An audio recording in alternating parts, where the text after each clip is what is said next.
It's clear that mobility solutions and services that they mean many things to different people. In our next presentation, Paul Humphreys, Managing Director for Cox Automotive Mobility International, will delve into some of the key myths and trends that are shaping our mobility sector today and also in the future. Paul, welcome to the summit, welcome to Brussels. I hope that you enjoyed the day already. I have to. We are looking forward to your presentation. There is the clicker, here is a microphone, and the floor is yours. Thank you very much. Hello, everyone. My name is Paul, and having initially worked in consumer goods and aviation, I've spent the last 8 years leading various businesses across many aspects of automotive for Cox Automotive. From buying and selling tens of thousands of cars through to supplying and providing software and physical services to support both new and traditional user and ownership models. It is today clear that mobility solutions and services mean many things to many people. In this presentation today, as Simon said, we will explore myths and trends that are shaping the mobility sector today and in the future. We will talk about a digital infrastructure that supports physical asset utilisation, data, connectivity, and the influence of electric vehicles on the shape of the future. But first,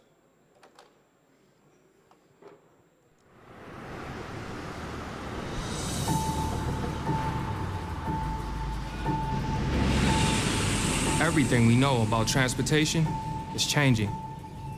Fast. E-commerce. Everything delivered. Way more fleet vehicles on the road. Racking up miles day and night. Electric vehicles. Connected vehicles. Driverless vehicles? How do we all adapt, innovate, and win? We need to understand the cost of our investment. We need to be efficient every minute of every day. We need to automate service to keep vehicles on the road where they need to be. We need to grow and transform our businesses to create the best consumer experiences. We need it to be easy and affordable so we can drive on our terms. It starts with people. Building on a rich automotive legacy. Constructing the best tech. Solving problems for global fleets of every size, every type, every class, and creating an open service marketplace. Training the next generation of elite technicians to ensure every vehicle is safe, cared for, and used to its fullest potential. Moving goods and people safely and sustainably. On the ground and in the air.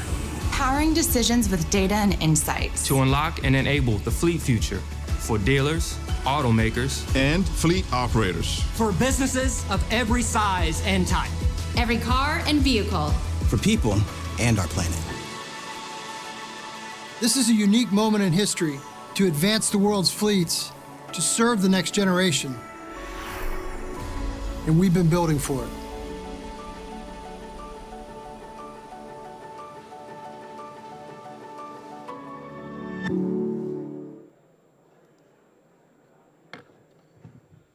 more consumers are choosing to use vehicles as and when they need them, as opposed to owning them outright. The trend is accelerating due to changes in working and living patterns post-pandemic. The definition of ownership is also being redefined, enabled by ever-evolving finance and lease models.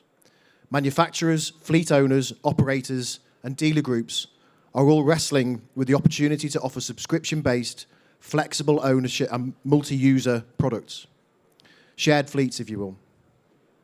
But it is clear that one size does not fit all. Whatever happens in this space, the industry continues to work with physical assets which need to be moved through markets to meet the needs of different users. This will involve developing the used market for vehicles which have had a non-traditional service life, including defining residual values and educating buyers. Keeping assets moving and mobilizing the global vehicle park through driver engagement, vehicle handovers, and direct-to-consumer strategies. Handling, inspecting, storing and maintaining vehicles through multiple users, understanding the implications of ownership and usership throughout the entire vehicle lifecycle. So the myth is false. Traditional vehicle leasing and ownership is not dead or dying. While consumers were increasingly accepting of alternative shared mobility solutions prior to COVID-19, there has been a shift back post-pandemic. The recent Cox Automotive 2021 Evolution of Mobility study suggests that cost, convenience, and safety are the top considerations when it comes to choosing a transport solution.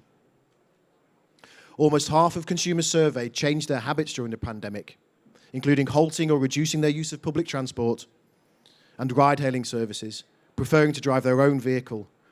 Traditional vehicle ownership is still viewed as the most convenient, practical, flexible option for day-to-day travel, but the market is evolving.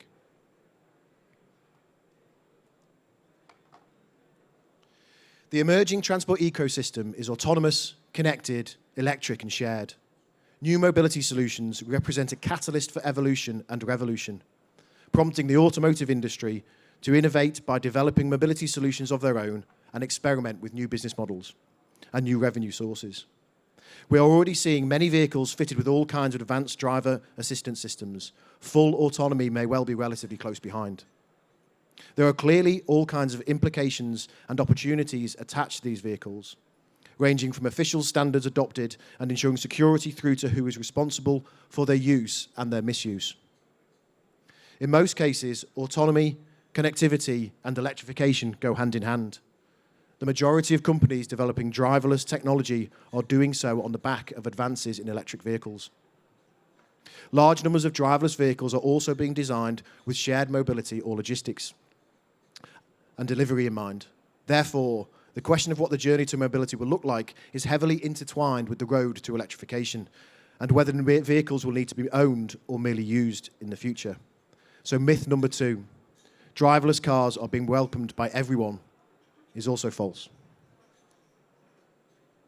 In the US, the most recent Cox Automotive 2021 Evolution of Mobility study found that 40% of consumers agreed that roadways would be safer if vehicles were fully autonomous.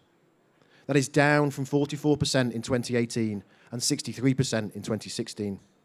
However, there is an increasing demand for vehicle safety technologies, with more than half of consumers thinking the more safety features a vehicle has, the safer it is.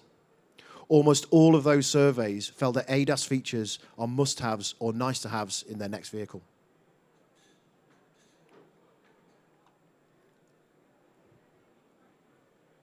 While we are not yet driving around in the equivalent of a smartphone or wearable device, consumers are expecting an increasingly connected experience. As drivers, we are prepared to trade a little of our privacy to make the whole driving experience more seamless and integrated with the rest of our lives. For many, the driverless mobility systems being announced to become a reality, there will be a requirement to speed up signal communications and deliver more efficient data transfer processes. From a safety perspective, it wouldn't be acceptable for connection to drop while remote piloting a vehicle on public roads. For mobility solutions to live up to their potential, we need to see rapid deployment of the 5G network and increased investment in 6G to support increased connectivity and AI infrastructure.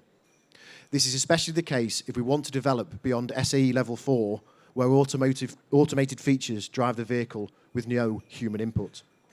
So myth number 3, over-the-air updates are going to remain niche, is very definitely false. OTA updates are focused on infotainment systems and ADAS technology in the first place, but the potential applications are considerable. Geofencing, vehicle health, and EV charging management are also likely to see OTA play an increasingly significant role. Smart, connected vehicles could choose when to dynamically charge whilst on the move based on location data on traffic patterns, while battery life can be extended through software patches and code. While there are challenges with OTA updates, which in the worst case could leave owners frozen out of their vehicles or trapped within them, the opportunities are substantial. Through connecting the vehicle remotely, unnecessary trips to service centres can be reduced. Vehicle manufacturers can be certain that updates have been applied where required from a safety perspective, and consumers can enjoy greater convenience as they don't have to drop their vehicle off for a service appointment. When it comes to vehicle values and resale, OTA updates can help a vehicle retain its value because it is running the latest software. There is, however, a legitimate concern for consumers who fear the car they bought second or third hand could have technology removed or disabled after they've paid for it. Furthermore, with vehicles being used rather than owned, it is possible, though currently unlikely, that manufacturers could tweak settings to create a different experience for each driver depending on how much they've paid to access the vehicle or how they intend to use it. This could cause real headaches for the valuations market, which is used to pricing a vehicle based on its specification. And if that can change post-sale, how do we answer that question?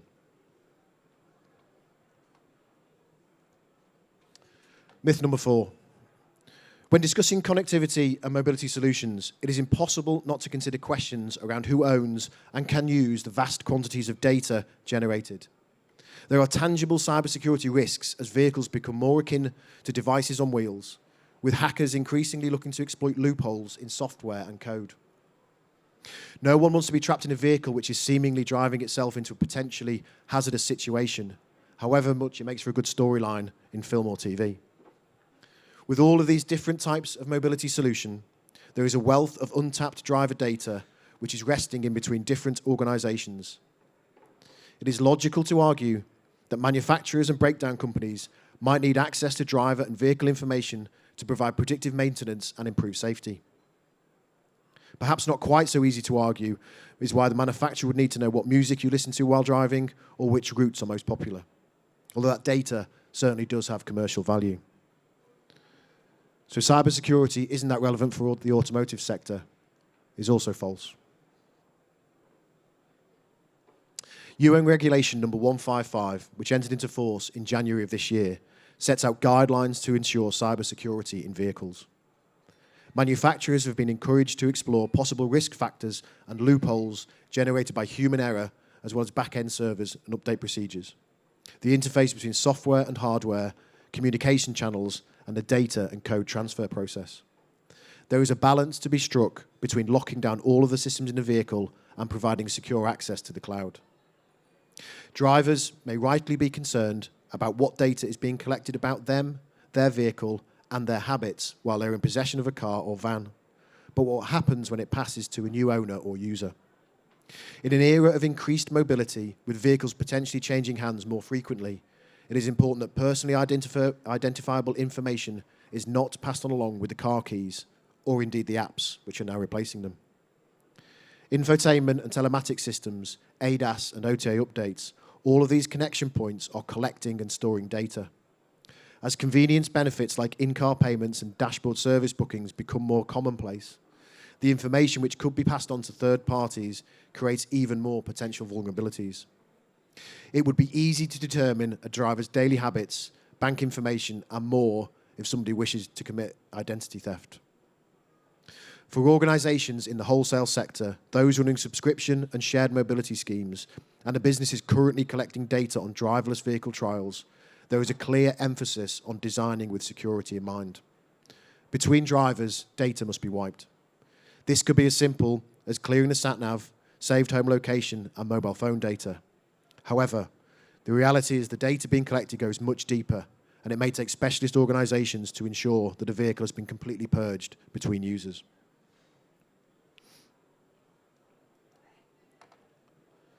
The vehicle ownership and usership models in place today will be fit for purpose in the decade to come.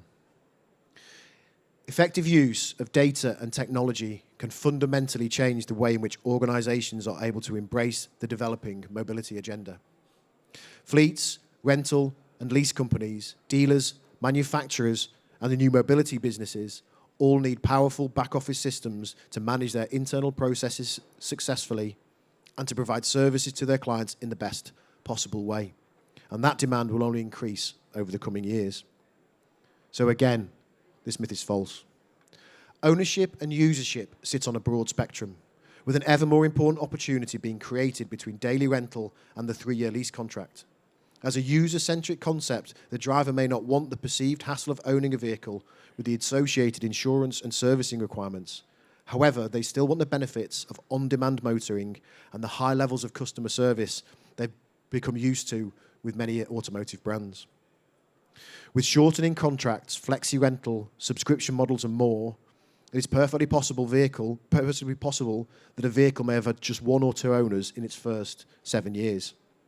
However, it could have hundreds of drivers during that period. One careful owner has a new meaning to it. This creates opportunities for organisations to evolve the vehicle handover process, as well as possible challenges around safety and between driver inspections and maintenance. There may also need to be tweaks in the way those multi-user vehicles are financed and valued. Myth number 6, electric vehicle batteries cannot be recycled.